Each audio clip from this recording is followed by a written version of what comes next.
हर हर महादेव। नमस्कार। मेरे YouTube channel श्रद्धा में आप सभी लोगों का हार्दिक स्वागत है।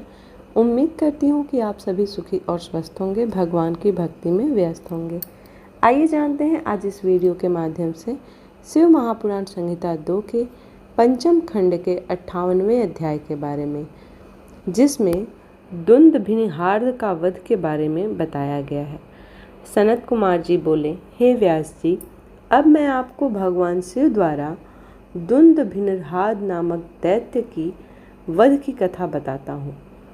जब भगवान श्री हरि विष्णु ने महाबली हिरण्याक्ष वध किया, तब हिरण्याक्ष की माता दिति को बहुत दुख हुआ।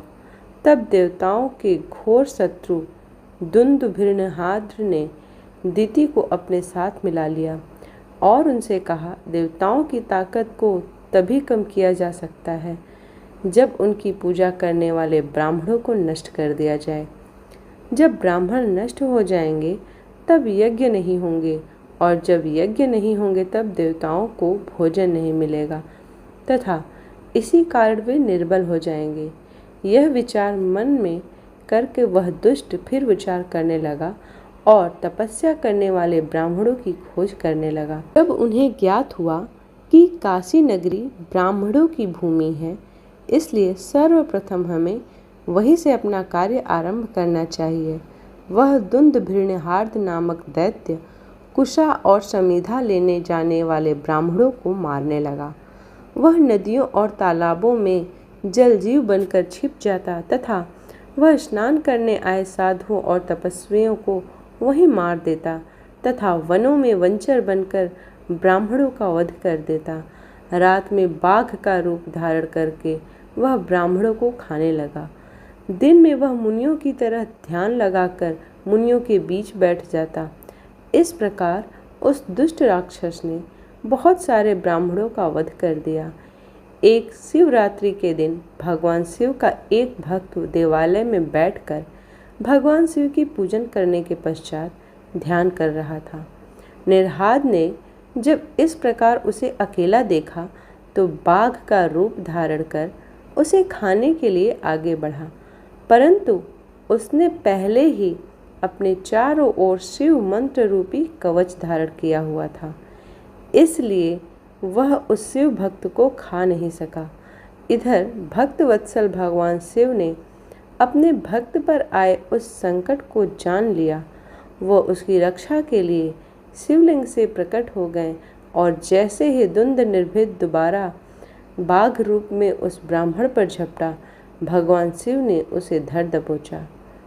फिर उसे अपने बगल में दबाकर उन्होंने उसके सिर पर मुक्के से प्रहार किया। उस दैत्य की भयानक चिंगार से पूरा आकाश गूंज उठा, जिसे सुनकर आसपास जो भी ब्राह्मण और तपस्वी थे तुरंत उस स्थान की ओर दौड़े और वहाँ का अद्भुत दृश्य देखकर आश्चर्यचकित हो गए। भगवान शिव ने उस दुंदभिनहार्द नामक असुर को अपनी बगल में दबा रखा था। यह देखकर सभी ब्राह्मण और भक्तजन हाथ जोड़कर भगवान शिव की आराधना करने लगे।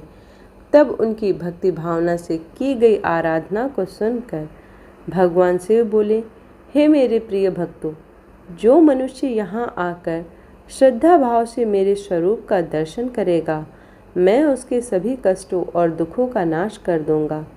मेरे इस लिंग का स्मरण करने के पश्चात आरंभ किए गए हर कार्य में मनुष्य को सफलता जरूर मिलेगी।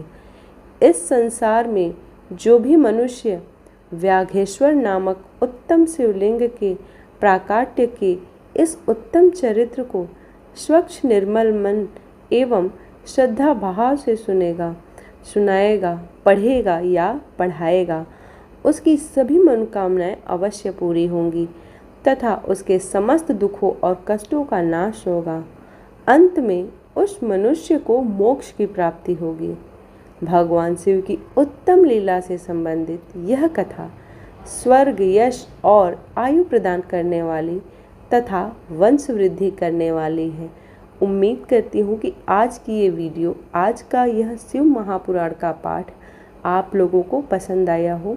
वीडियो पसंद आई हो तो वीडियो को लाइक करें, वीडियो को ज़्यादा से ज़्यादा शेयर करें और चैनल को सब्सक्राइब करें। इसी प्रकार की भक्ति भाव और पूजा पाठ से जुड़ी हुई वीडियोस को प्राप्त करने के लिए चैनल को सब्सक्राइब करना ना भूलें। मिलते हैं अगले अध्याय में, तब तक के लिए हर हर महादेव।